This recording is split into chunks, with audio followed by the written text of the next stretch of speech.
Chief Academic Officer update call. We've got a very packed agenda today with a lot of good updates to be shared. If my folks who are at the system office can help me monitor the chat to take questions, that would be wonderful. And also help me admit some of the folks that are coming in. Okay, so we're going to get going. We've got, like I said, lots of things on the agenda today. As you see, we've got some staff updates. We've got some new information about HighFlex and lots of other updates with TAC and public safety Perkins programs, and then some discussion points around college and career readiness and some legislative updates. And last but not least, strategic planning. We're going to kick off that conversation with this group with Ann Bacon and Dr. Crane as a part of the last discussion point. So staff updates, y'all probably have heard we've had some changes coming through our building with promotions and new staff. So we want to take this moment to welcome Dr. Levy Brown, our Senior Vice President and Chief Academic Officer. We'll hear more from him later in today's call. We've also want to announce the promotion of Miss Michelle Lair. She is now our Director of Academic Programs, or officially starts in that role February 1st. Mr. Chris Dressler has also announced his retirement. We're very happy for him, but also sad to see a good person transition to that next fun adventure. And just for your information, we are in the process of filling a social research specialist position, which will be a shared position between curriculum, continuing ed, and our basic skills area. And then with Miss Michelle Lair's promotion, we will have a vacant position to be posted for the CCP coordinator. So just wanted to give you that heads up, also to keep you in the loop with some of the changing roles here in our office. So next, I'm going to throw it to Dr. Freeman. He's got some conversation to share with us about HighFlex. Dr. Freeman. Good afternoon. I just wanted to bring you up to date on where we are with HighFlex, and also so we can kind of land on what HighFlex really means. There's a lot of different definitions that are floating out there, so we kind of want to land on that. So we'll go over the first, what are the delivery methods right now? And so we have attendance tracking and student expectations for traditional, which there's an expectation in traditional that there is 100% in-person participation by your students. At the same time, students are counted absent when they're not in the physical room. Online, as you know, there's not an expectation of the institution to provide an in-person instruction option, and students submit their work digitally, and that's how they document whether or not they are present within the class.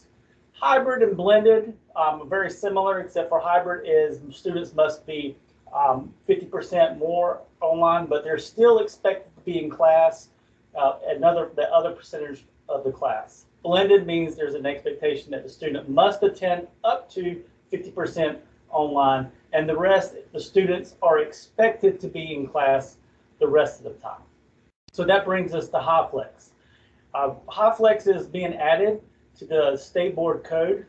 It has been brought to the school board and is under the review right now, and it's in the process, and hopefully within 30 days it will be state board code. But the difference here, and we're going to talk about that in a second, but HighFlex is a college curriculum course that provides students the opportunity to choose whether to attend in person or online.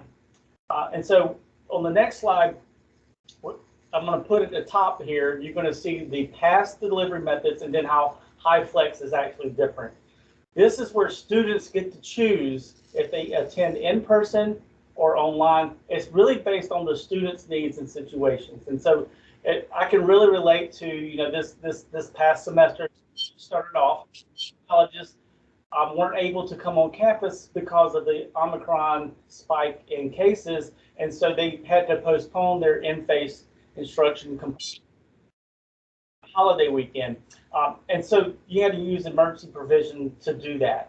Well, with the HighFlex model, you wouldn't have to do that, and also beyond the pandemic, HighFlex is going to be really an opportunity for students to start choosing where they attend class. And students often know that they want that physical, they want that face-to-face instruction, but sometimes we know with their life situations they just can't make it there, and we don't want them to be held accountable or miss any content because of that. So attendance is based on the student's location when they attend class. So to do that, we have to change the definition or modify the change for reporting student hours. So we've also addressed the state board code. If on the next slide, we'll go to, we've added some things. We've actually just kind of brought it more up to date. So classes, everything you see in black is already code. What we've added, what you see in red, is the addition to. So what we've said is that classes that are regularly scheduled for lecture section, you can attend online asynchronously as an option. Or you can attend synchronously. So those two ways are going to be acceptable now. So if you're teaching a face-to-face class and you see a student in Zoom, even though they are remote, and the code wasn't really clear on this, even though they are remote, now they can be counted present. And again, these past 2 weeks, if a student was sick, couldn't come to class, if they were to submit something online, they also could be considered present. And so that, again, you see the classes that have a regularly scheduled section, which include in-person instruction, digitally delivered synchronously instruction, and an option to attend asynchronously shall satisfy that criteria. And if they are absent, again, they will submit something that is content related to that course. This is really no different than what we do with online courses already. It's just now we're extending this opportunity for classes that meet in kind of a traditional sense. So let's look at the high flex delivery options. When you go this route, you have, when you look at high flex, you have that face-to-face component. Students can always come in. Go to the next slide. You're going to see that there are 3 different ways that you can approach high flex. One is you can have in-person and online synchronous. What this means is the teacher has the technology in the classroom set up so that when they're delivering their instruction, they can also see their students through a TV. The students can see them, and they can interact with them in a live setting. And so just showing the teacher is not going to, they have to be able to interact with the students. The other option is in-person and online asynchronous. So let's say that the teacher is presenting to a class, but does not have the technology to stream it live. They can still offer that online asynchronous part for a student who can't make it to class, and they can submit work content related that way. Or you can do a combination of all 3 of these, which is really challenging, but you can do it in that you're streaming, you're answering questions from your students online, you're answering questions from your students face-to-face, you're delivering content, and then you also have this asynchronous platform where students who were sick, couldn't attend the synchronous or in person, can also submit work online. So let me give you a couple examples of like English 111. So let's say, let's go to the next slide and we'll see English. This would be an example of online synchronous for English 111. 3 hours, no outside lab hours. Face-to-face is scheduled like Tuesday and Thursday from 9:30 to 11. If it's online synchronous, that means that classroom is set up with the equipment to stream the instructor as they speak and engage with them during a live interaction. The next example on the next slide is online asynchronous. So online asynchronous is going to give us face-to-face scheduled time on campus, same times, Tuesday, Thursday, 9:30 to 11. However, if students can't attend, they can submit online assignments through the learning management system, and the outcomes are going to be the same. So the learning outcomes are still going to be the same regardless of where the student is located. And usually the face-to-face instruction is going to be paced with that online asynchronous part. So if the next week the student decides to come back, they're still paced along with the student. And then the final option is the online asynchronous and synchronous part, which I just kind of covered with you, is it has that Tuesday, Thursday, 9:30, and the time's obviously just an example, but they can choose whether to attend face-to-face or online asynchronous. So if you'll move to the next two slides, let's go to consider the new Department of Education regulations, which is the next slide. All right, so this slide is important because now that we're doing HighFlex is still considered distance education according to the education because we are delivering content to remote students using technology. This is not a bad thing. This is okay because this is best practice anyway, but it has to meet the regular and substantive interaction. So the regular part is going to be taken care of because it's scheduled on a weekly basis, right? But the substantive interaction part is you have to have two components to that. And we've talked about this in the past and we'll continue to revisit this, but substantive interaction requires direct instruction and an opportunity for students to engage with the instructor. Again, the instructor can't be just being recorded and not have an opportunity to interact. So simply recording a lecture is not going to cut it for according to the Department of Education. So I do have some recommendations on how to get started with HighFlex on the next slide, and that is reframe HighFlex as an online course with face-to-face option. So a lot of times when people think of HighFlex, they think of, well, I'm going to take my face-to-face course and then I'm going to have some online assignments. Think of it as this is an online course that's going to have an opportunity for students to come face-to-face. Because if you have a really good backbone and foundation of a well-designed online course, it's easier to meet the need of the face-to-face students because you have all the curriculum sitting there, you have the PowerPoint sitting in the LMS, you have all that stuff in place. So that would be one of my suggestions. The other suggestion is using baby steps. Start small and slowly build your HighFlex offerings as faculty become more confident. They're going to be having to manage 2 or 3 different lesson plans at the same time with this course. So please don't just put HighFlex on the calendars or schedules just because you think it's the new cool fad. Make sure your faculty are on board with this. Make sure they have the instructional designers, your instructional technologies folks are on board with this too, because you're going to have support in the class, that synchronous instruction.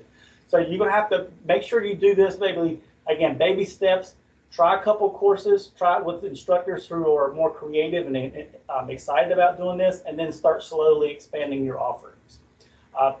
And those faculty who are participating with HighFlex, I would encourage them to pay attention to the emails that come out from the NC3ADL conference. We're going to talk about HighFlex and best practices there, the virtual learning community, quality matter rubrics, those types of things, using the quality matter rubrics, going through those courses and making sure everything's in place, or your in-house rubric, that will work as well.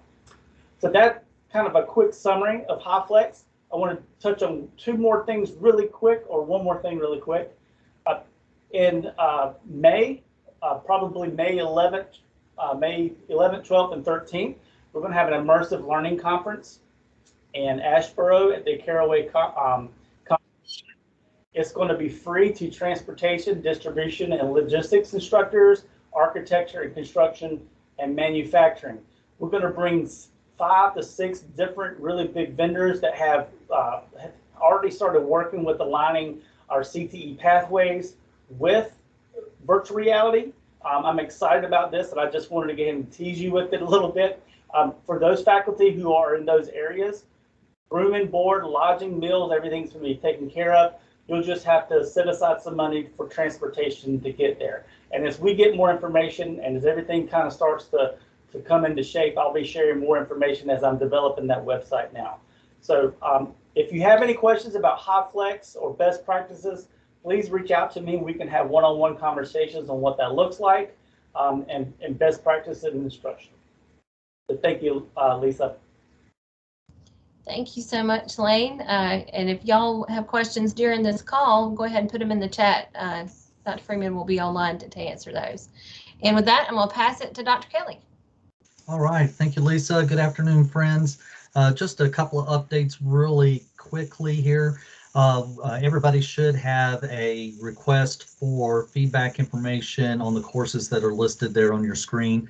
The TAC has received a request to add these to the transfer list, and so we'd like to hear your feedback. If you have not submitted your feedback already, the link is there on this slide. Just go ahead and click that by February 4th, and let us know what your thoughts are. I do want to give a shout out to Kevin Parsons. Thank you, Kevin, for the excellent idea. One thing that he noted was that the survey is set up in such a way that if you have feedback concerning one of the courses and you don't offer one of the courses, then there's not a place for you to offer that feedback. So my apologies to everybody for that.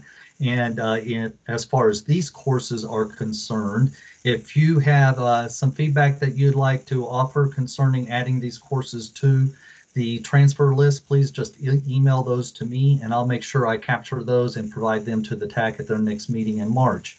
In the future, we will add a place on the survey form to where you can provide feedback even if you don't offer the courses.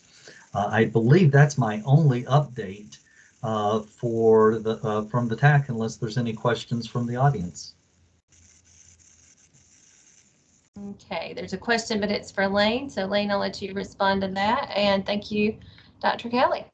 No problem. All right, we're going to move right along to Ms. Tracy McPherson with Public Safety. Thank you, Dr. Reeds. We do have two main updates in public safety. You have two programs on your campus, EMS and BLET, that are offered at some places as continuing ed, some places curriculum, and some places both. And so this is focusing on the curriculum part, but it does apply in both cases to the continuing ed offerings. So the first slides are about EMS. This is a reminder that the Office of EMS has put out new rules and also new educational guidelines in the last, well, they've been talking about it for several years, but they've come into play in the last year. But there are a couple of them that have deadlines that are coming in this calendar year.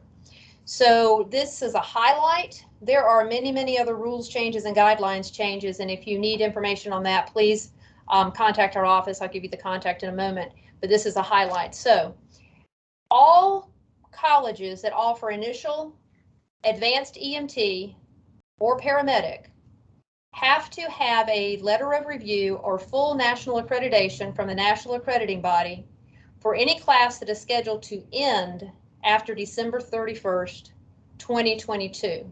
Now, your curriculum programs, of course, are going to have a grouping of courses that equal the paramedic program. In continuing ed, it's one course. And so I've put that information there in the other bullets, that you'll find those courses that equal the AEMT program and the paramedic program on your curriculum standard, your program of study, and also your program coordinator for EMS has an approved education plan on file with the Office of EMS that you have to comply with.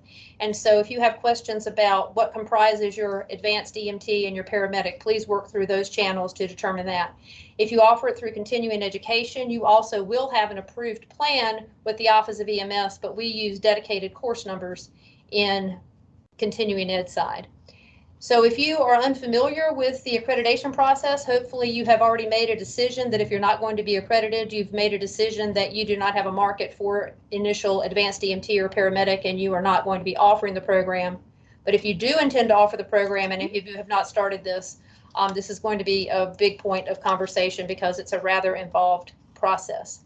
If you need information, there is a numbered memo, a PS memo. There's also information from the Office of EMS. So it's PS 2108. That's archived on our webpage, and if you can't find it, give us a call. And then on the next slide is a little bit more information about this.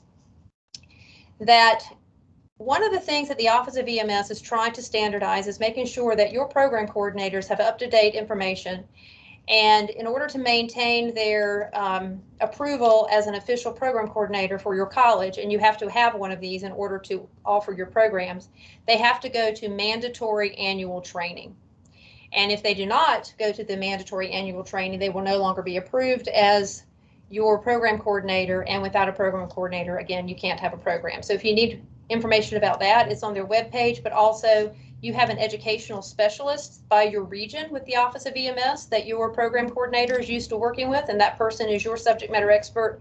We also have someone on staff, Tanya Clark, is a paramedic. She's housed at Southwestern Community College, but she's on staff with our team and she can be contacted to that email address. Again, there are lots of new guidelines, lots of new rules, and so look at all of them, but those were two of them. Then BLET. BLET was last updated in the year 2000. It was called BLET 2000. Now the update is now BLET 2023. So between now and 2023, that curriculum is being revised. Your current program is 640-hour minimum. You may have a longer program, but the state minimum is 640. It's expected to go over 700 hours for the new program. Colleges, of course, can continue to add additional hours to meet local needs as is currently accommodated. There are selected colleges that have been tapped by the Department of Justice to serve as pilots for the new program, and those colleges are expected to run the new program in January of 2023, with everyone coming on board effective July 2023. Of course, that means there will be changes to courses and to the curriculum standard. We're working with Dr. Eads and others here in the Curriculum Course Review Committee at the WDLC to make sure that we've revised those.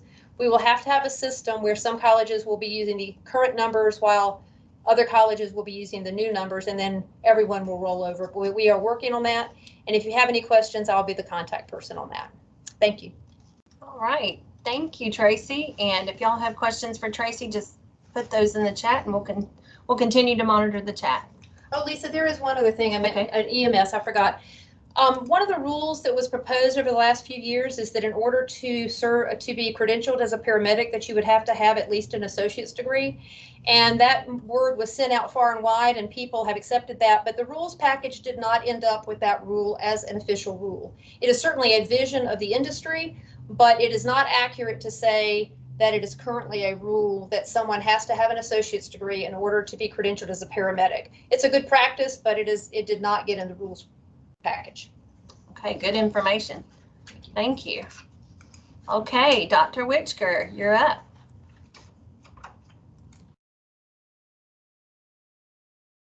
Am I on? Yep. Yes, there you are. You can hear me. Great, great. Well, show me my slides and I'll tell you all about it. Okay, let's go to your content slide. There we go. Yeah, first of all, we'd like to thank everybody for participating in the video. It was an arduous 6 days. We found a lot of interesting things. We have those recorded if you would like to hear any of them, but let me just touch on a few quickly. We saw colleges addressing the achievement gap for,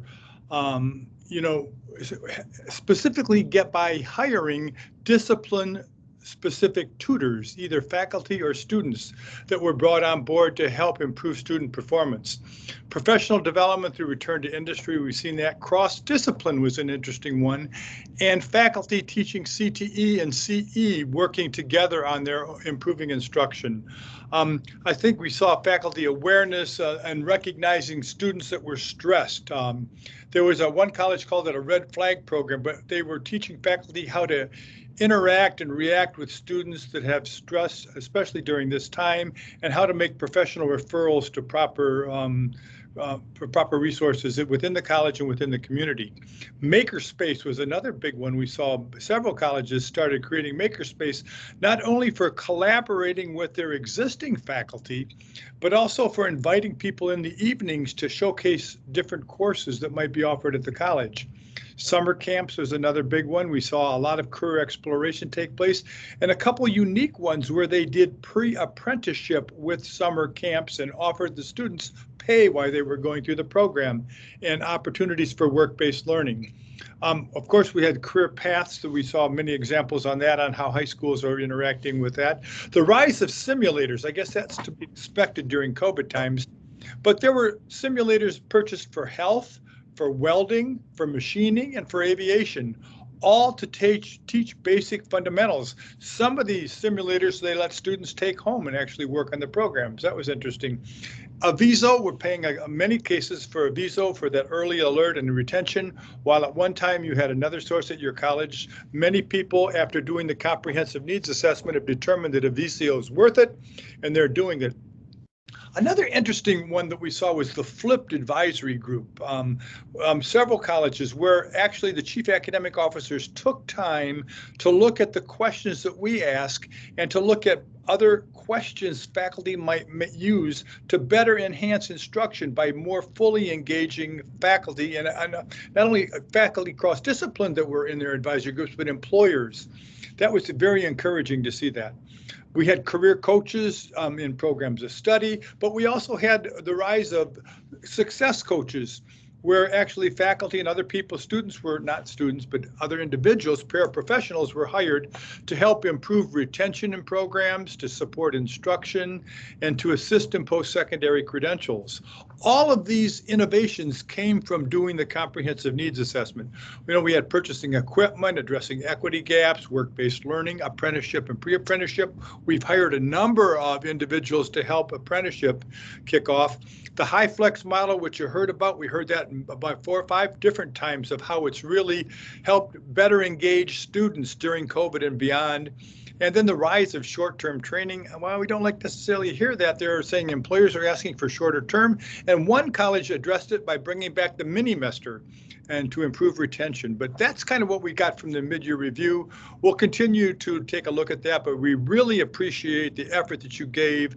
All the colleges were fully engaged in it, and thank you. It's one of those required activities. We like to get you together, but we did it online this time. And then as we're also beginning to work, the second bullet up there, and we'll be quicker now, we're starting to work with the high school to community college CTE articulation agreement.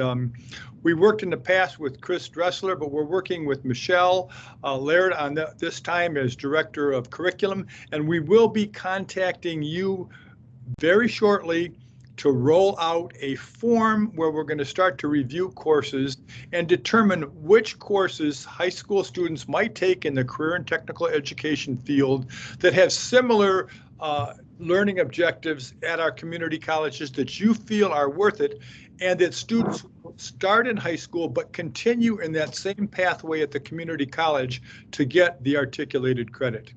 The next topic of the comprehensive needs assessment, if you're having any challenges with that, as you try to update that, those are being updated right now.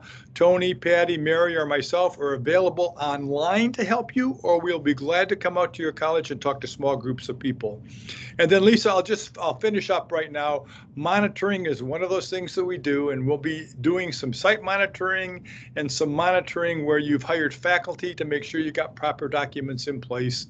And also as we look at how we improve instruction. So thank you very much. That's a quick update from Perkins. Bob, I've also got a couple more just reminders for folks. You've got a couple regular meetings. Can you share that? Oh, we love to do. Sure, we love to do that. Well, we're going to continue our monthly updates on the second Tuesday of every month. That will continue ongoing. We don't stop those. If you happen to miss it because you happen to have a president's meeting at that time, we have some colleges that do. You can pick that up, and we check off that you've actually listened to it. We use that as our online update professional development for our coordinators that are coordinating the grant to keep up to date. And I guess I'll say in conjunction with that, we're looking at an April, hopefully a drive-in meeting to kick off the funding for next year. That will be done sometime in late April. And then the career pathway webinars continue, where we try to highlight a different occupation that we teach at our community colleges that people may or may not be aware of. We bring employers in to talk about that. We bring our faculty in, we bring in students, and for an hour we just sit down and talk to them about what the occupation's like, what students are successful in those programs, what skills they look for to get in there, and what kind of jobs they can expect to get when they finish a 2-year degree at our community colleges. Thank you. Oh, Thank you. Look at him. Go ahead, Bob. They're going to make sure I cover this all. That's good. So this is the topics that we're doing. Thank you, Lisa.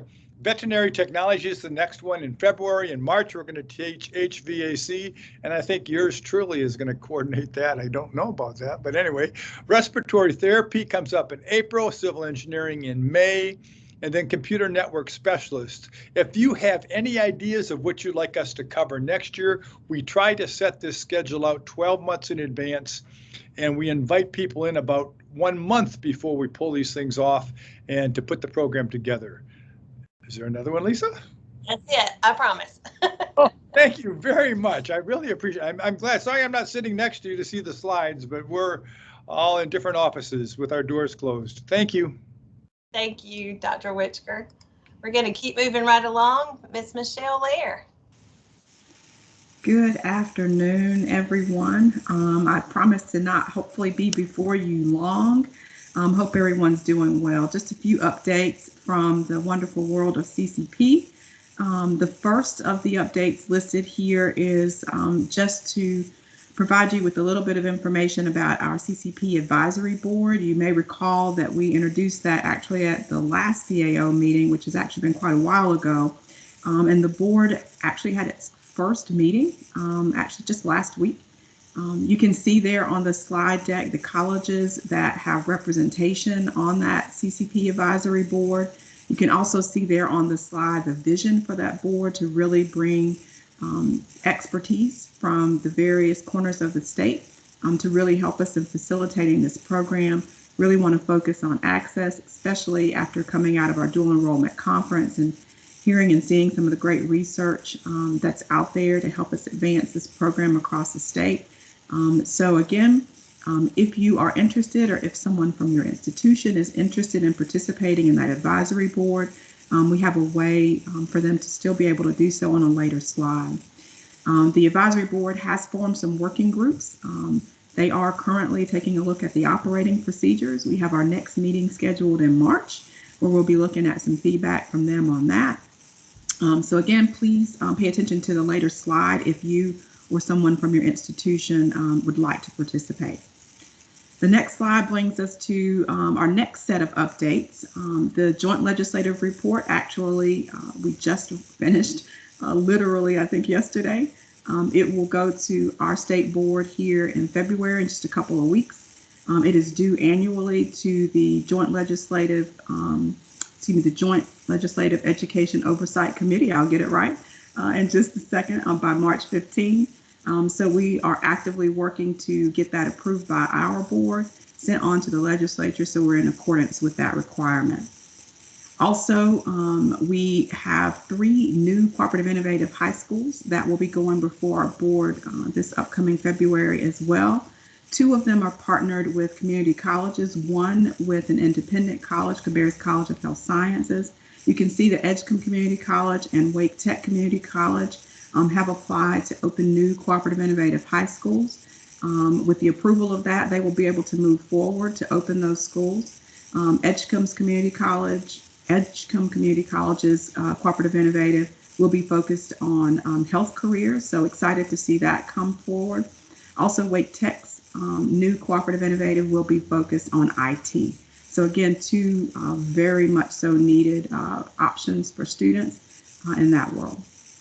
Our next slide just provides for you some upcoming dates where you can stay connected, and if you can share those with staff on your campuses, that would be phenomenal. Our first Friday forum times have been very productive, great times to connect with staff all across the state who are CCP serving, and you can see the remaining dates for this academic year listed there. Also, we are saving the date for our next webinar for CCP, which you'll see listed there as well. For both CCP pathways and for cooperative innovative high school. So I encourage you and the folks on your campus to stay connected through those different opportunities. Our last slide just sort of rounds out our opportunities for you to stay connected. My email address is there. So again, if you have folks, if your college was not one of those represented on the advisory board on the previous slide, please just reach out to me by email. Happy to connect with you to sort of catch you up to where that work is. And get you connected to those folks. And then last but not least, we also have this bit.ly link for folks on your campus as you have new staff come on to join the CCP listserv. So I encourage you to share that with staff on your campus so that, again, we can stay connected. Always here to help, answer any questions, and thank you so much. Thank you, Michelle. And again, I just want to congratulate Michelle on her promotion. Again, very excited to have her on the team with all this good information coming through. So I've got some quick academic programs updates. I won't spend very long because we have several other speakers that have information to share. We talked about Michelle's promotion. So again, she's effective February 1st, but I'm already hitting her up for all kinds of things as she transitions. I've mentioned the 2 vacancies, one that has already been posted that we're currently in the screening and interview phase. But just be on the lookout for the CCP CTE coordinator. That position vacancy will be posted in the coming weeks. And of course, we would like y'all to share that with those who might be interested once that gets posted. Also want to just give you a heads up about something that came through our state board that was part of the budget package. with something called Rise Up Credentials for Innovative High School Students. And you see the content there in the slide, $250,000 for the Rise Up training program. The money has to be spent by the end of June, so that's why we went ahead and took it to board. The funding covers the training credential exams for approximately 600 cooperative innovative high school students. The content was developed by the Retail Association, so it's a standalone credential. We have not yet determined how we're going to allocate the funds, if we're going to go with a lead college or allocate to the 57 community colleges who have an affiliated cooperative innovative high school. So we'll make that decision in the coming days, and then we'll get that money out so that you all can access those licenses for the students. Again, this is standalone credential. It doesn't go along with any of our curriculum courses. It's high school content that supports students who have interest in the retail field. And then if you want more information about what does that credential look like, I've got a link there for you on the slide. Also, just wanted to give you a couple upcoming opportunities. We've talked about these, but they're still in process of being released. So thinking about what's coming in the spring for you, again, Perkins Leadership Funds. Thank you, Bob and team. We're working through the ABLR training internal contracting process, so that information will be released shortly. We're also working with EC Council, Cisco Cybersecurity, and Apple. So the dates for those specific opportunities will be sent to you shortly. Again, we're working through some of our internal processes to get those contracts completed. Also, just want to give you an update with Credit for Prior Learning. It's one of the most active new policies that we are in process of implementing, and thanks to you all who are asking really great questions. We did have Chapter 19 of the Curriculum Procedures Reference Manual approved by CCRC, and we will get that posted online. We're having a PDF issue. I'll get that posted shortly. Also, in ServiceNow, the transcript procedures are also available. So again, thanks to you and your staff and our folks in the student services side of the house, registrars who helped get that procedure developed, and to CCRC for their approval. The next step, things for you to just keep your eye out for, we'll be sending crosswalks, course crosswalks out for college votes. So that will be coming later in the spring with anticipated possible presentations of some of those first crosswalks to CCRC in May. Just another reminder for emailing us if you have an application to submit, or a termination or a standard revision. There, you send that to our programs, courses to our CCRC, and if you have a captive application, to send that to our curriculum programs at that email address. All right, so we've got a couple moments here. I'm going to pause and just again welcome Dr. Brown, and I think he is he's put a message to you all in the chat. I think he's transitioning to another location for another appointment. So just again want to welcome him to our team, and please take note of his message there to you all. And then I'm not sure if Dr. Gold is on. Dr. Gold, are you with us? Not sure that she is. Let me take a quick peek. So I'll start the conversation here. We wanted to share with you all a draft of what is going on with career and college readiness. So many years ago, you all may remember, I think it was back in 2014, we had a state board item that basically was a list of cut scores. What does it mean to be college ready across our system and the UNC system and the K-12 system? So we're updating that information. As you all know, with RISE, we've taken a pause on what's going on with DevEd in the state. It's time to reestablish what it means to be college and career ready. So we've been working with the President's Association to draft what that statement will look like, because we can't really identify the supports needed until we determine what it means to be ready. So what I'm sharing on the screen here for you, give you just a moment to read. We've got several slides of just the content of what this draft includes, and the presidents are meeting later this week. They'll continue to give us feedback. If this is not at a point of release yet, but we did want to include you all in the conversation. You will get these slides after the meeting today, so if you need a little bit more moment to take that in, we'll be glad to answer any questions you may have. I'll let you see what this is. We're thinking about the statement of intent, defining the community college student,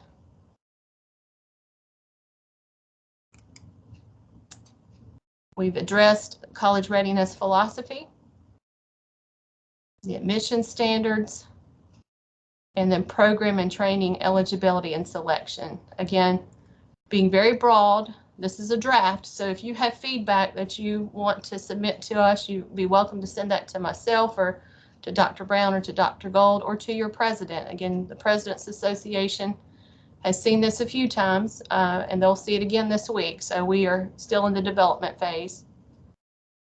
And then the last part of this is really the cut scores. We're looking at what are readiness scores for the different metrics that are available to us at this time. So determining placement. Now, what you don't see on here is a placement test. We're still getting questions about that. We will consider that at a later time. We're looking at, again, what is the benchmark for readiness? And you see there in highlights, we've already received some feedback to consider a different cut score for one metric. Okay, so if y'all have questions about that, please put those in the chat. For the sake of time, I'm going to keep going. We are very lucky today to have Mr. Alex Fagg with us, Director of Government Relations. I thought it might be helpful for those of you who may not have heard from him to first meet him and then also hear a kind of a high-level overview of how we fared in the last legislative session. Alex? Thank you, Dr. Eads. It's always a pleasure to be here and speak about the legislative update. And I hope a lot of you are aware, I'm sure. And well, actually, first off, I want to thank you all for all the work you do to make our legislative initiative successful. It is not one person, it is not one entity of the community college family that has made this legislative session as successful as it was. It is all of us, all employees. So thank you for what you do. Thank you for providing information to me and that I can get to legislative members about your colleges. So I just want to say that before I begin. So in the previous legislative session, we received nearly everything that we asked for. The one item that we did not receive was some non-recurring funds for some technology, but we received everything else on our legislative agenda. So very good legislative session. The legislative session is still ongoing right now. It's probably one of the longest ones I have ever seen, maybe one of the longest ones ever.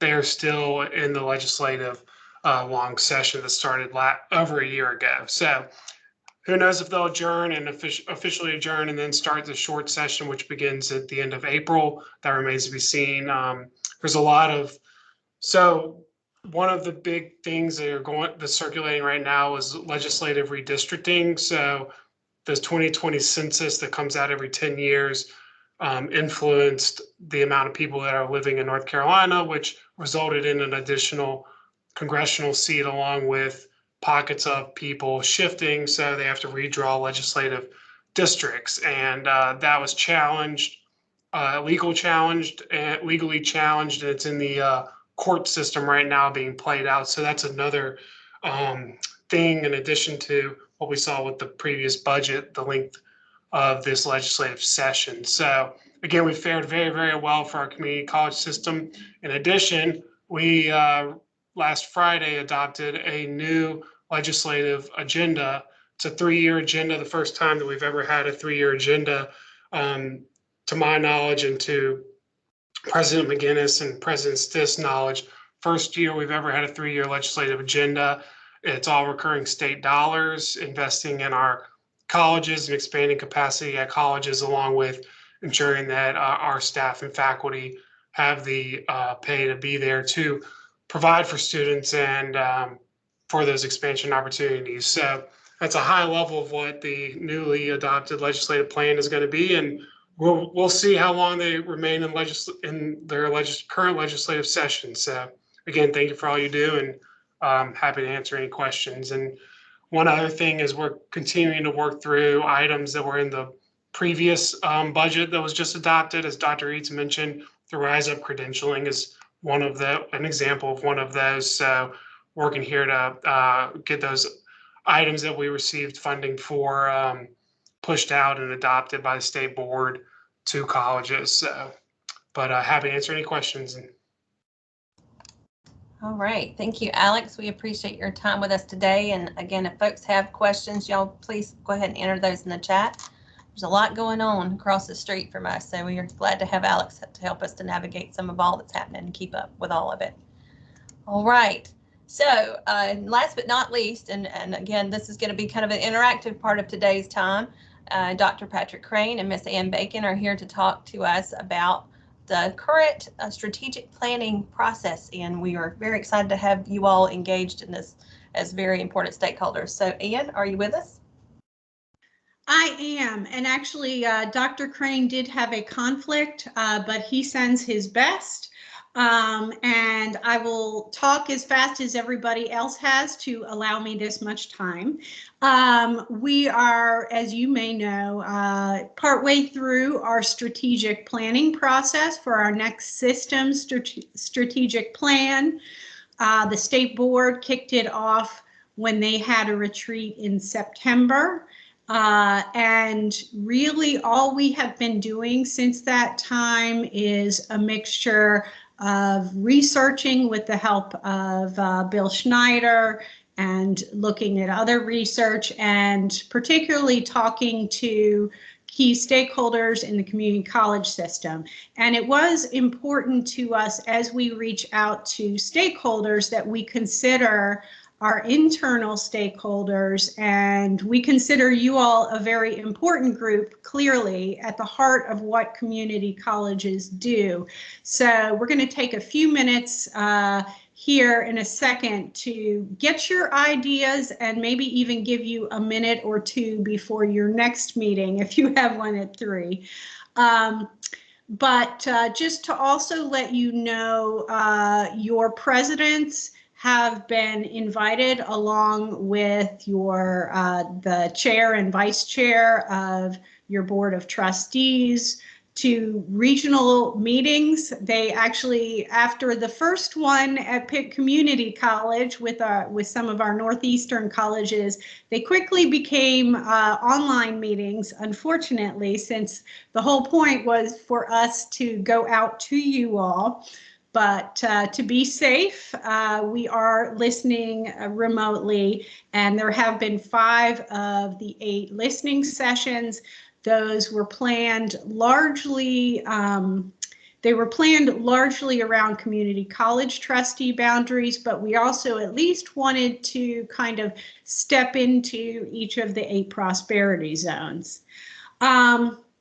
So one more thing before I get to your feedback, and that is I did want to make you aware that the N4C will be conducting a student survey, and that will be incorporated into our strategic plan. We are very excited. Those of us on the strategic planning team are very excited to have the student voice in this. And we're particularly excited that the students are leading this. So they, with some input from us, are putting together, or they're now in the final stages of that. And you should be aware that that will be going out to your campuses, to your students, probably in the next couple of weeks. I think they are trying to get results by middle to end of February, and that will be perfect timing because the next stage of our strategic planning process after this, after collecting input, is putting together teams to really flesh out the words that will be our goals and objectives going forward.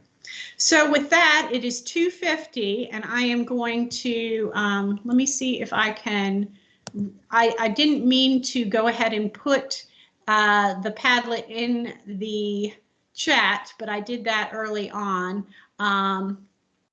So okay, thank you, Michelle, for helping me get that back into the chat. It's a team effort here.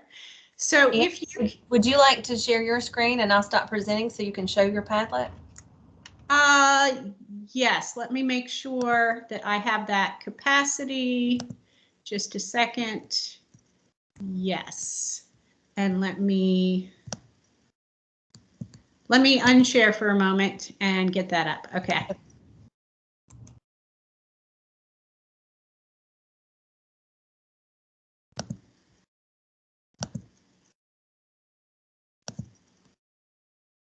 So I always joke that this is always on. Can you see it now? Yes, ma'am. Okay, to those of you who are educators, this is always on my learning plan, is how to smoothly and gracefully switch screens. So what we have here is called a Padlet. And if I were with you, I would see how many of you have used this before.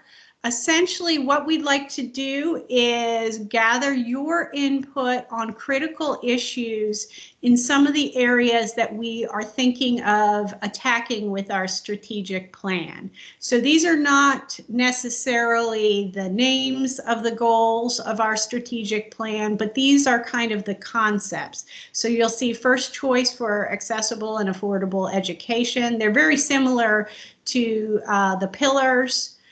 We have combined, or we may combine completion success with inclusion, diversity, economic recovery and sustained growth, and system effectiveness.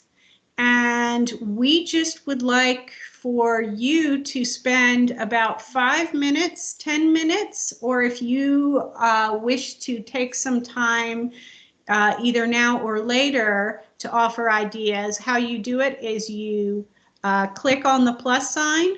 If you have not done this before, you say, this is the basic idea. So this is the title. And down here where it says write something beautiful, you explain what you mean.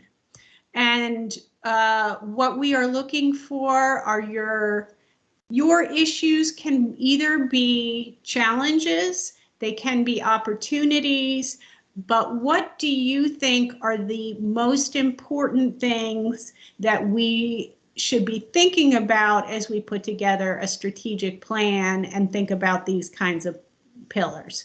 You do have to push publish and it will show up on your screen. So it is 2:53. Does anybody have any questions before and the most important thing is this is anonymous. So this is a great way for us to collect input and very quickly get ideas. It's like a survey, but you can see it while it's coming in. Any questions?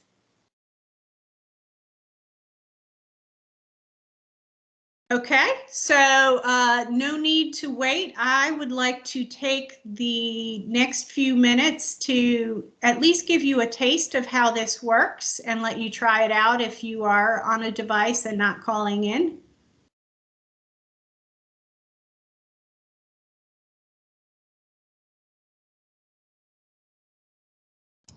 So Ann, just looking at your screen, when those dots are moving at the top, is that folks, does that indicate that we have folks entering content? That is what that should mean, yes. So it looks like a couple of people, if you see the cursor, are entering input right now. Wonderful. And Lisa, how much time would you like to give before, and actually, should I click out of this so people can see their own screens more easily? Yes, I think that would be great if you can stop sharing. The last couple of slides that I had just to have our staff information and just reminders of how to get in touch with us. So what we can do, Ann, if you're okay, is we can wrap up the meeting and I'll stop the recording. Should folks have questions, and this seems to happen sometimes, we'll have our meeting and then folks stick around to ask other questions. So I'll stop the recording. For those of you that need to get to your next meeting, we'll go ahead and adjourn. But if you want to stick around and continue the work with Ann, or if you have other questions that you'd like to ask of myself or the team, we'll stick around online for maybe another 5 or 10 minutes with the group if that's of interest to folks. Does that sound okay, Ann? Yes, and what I will say is there are a lot of folks who may want to think about answers or they are rushing to their next meeting. We will keep this open for a week. So maybe Dr. Eads, if you wouldn't mind emailing out the link as well after this, then you can continue offering input, and we just greatly appreciate it. Thank you. Thank you so much, and I'll do that, Ann. When I send the PowerPoints out later today, we'll send the link and a reminder. You said 1 week from today, right? 1 week. Got it. Okay, folks, I'm going to stop the recording. Again, thank you for your time. If you want to hang out with us to ask any other questions, the staff and I will be here for another 5 minutes, maybe or so. Thanks. Y'all have a great day.